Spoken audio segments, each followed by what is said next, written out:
एक असे गड संवर्धन जिथे पाण्याच्या टाकीमध्ये असलेला साप, मोठमोठ्या दगडी आणि बाजूला असलेली खोल दरी या गोष्टींचा सामना करून आम्ही भंडारा उधळला।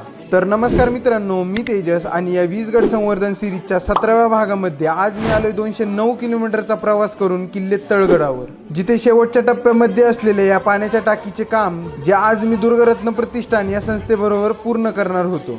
रात्री 4 वाजता या संवर्धनाला सुरुवात करत या टाकीमध्ये असलेल्या मातीला बाहेर काढण्याचा प्रयत्न चालू होता। ज्या ठिकाणी आम्ही संवर्धन करण्यासाठी उभे होतो त्या ठिकाणी मात्र खोल दरी असल्यामुळे रात्रीच्या वेळी या मातीला आणि यात असलेल्या दगडींना बाहेर काढणे आमच्यासाठी कठीण होते। नंतर याच रात्रीचा दिवस करत हे काम उगवत्या सूर्याबरोबर चालू ठेवत मोठमोठ्या दगडींना गडावर योग्य ठिकाणी ठेवले। ज्या प्रकारे महाराजांनी या सह्याद्रीच्या अवघड वाटा चढून हे गडकोट राखले, या सह्याद्रीच्या खिंडीमध्ये आपला लढा देऊन ज्या प्रकारे हे स्वराज्य साकार केले, म्हणूनच सोन्यासारखे हे दिवस आणि सह्याद्रीचा वैभव आज आपण पाहू शकलो। मग आपण या गडकोटांना जपण्यासाठी प्रयत्न तर नक्कीच करू शकतो। हे ध्यानात ठेवून या मोहिमेचा भंडारा अंगावर पडण्याचे भाग्य आज आमच्या नशिबात येणार याचा आनंद होता। तर दुसरीकडे याच संवर्धनामध्ये येणारे अडथळे, ज्यात सापांमुळे आणि इथे न फुटत असलेल्या दगडींना वर काढणे आम्हाला अवघड होते। नंतर शेवटी ती वेळ आली जिथे आम्ही 6 तास सतत काम करत या मोहिमेचा भंडारा अंगा खांद्यावर आणि कपाळी लावून याचा आनंद मोठ्या उत्साहात पार पाडला।